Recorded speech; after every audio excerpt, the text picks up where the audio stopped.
অনেকটা ধৈর্য, অনেকটা পরিশ্রম, কিছু দিন ধরে, কয়েক ঘন্টা ধরে কাজগুলো করার পর একটা আর্ট পিস তৈরি হয়। তারপর কাজটা যখন কমপ্লিট হয়, প্রোডাক্টটা ডেলিভারি করার সময় আসে, মনটা সত্যিই খারাপ হয়ে যায়। সো হ্যালো এভরিওয়ান, আবারও একটা নতুন ভিডিওতে আপনাদের স্বাগত জানাই। আজকে আবারও চলে এলাম নতুন একটা পাঞ্জাবি ডিজাইন নিয়ে। এখানে আমি পাঞ্জাবিটার ফুল টিউটোরিয়াল তোমাদের সাথে শেয়ার করব। সঙ্গে কিছু টিপস অ্যান্ড ট্রিক্সও থাকছে।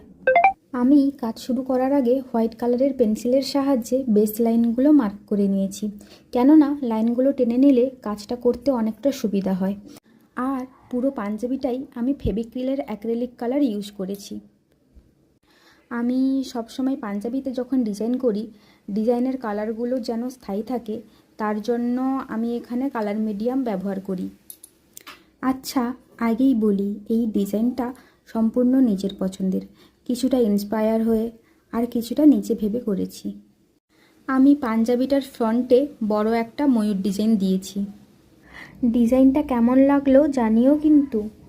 এমন সুন্দর সুন্দর ডিজাইনের পাঞ্জাবি যদি আমার কাছে অর্ডার করতে চাও, তাহলে ডিএম অথবা স্ক্রিনে দেওয়া নাম্বারে হোয়াটসঅ্যাপ করতে পারো।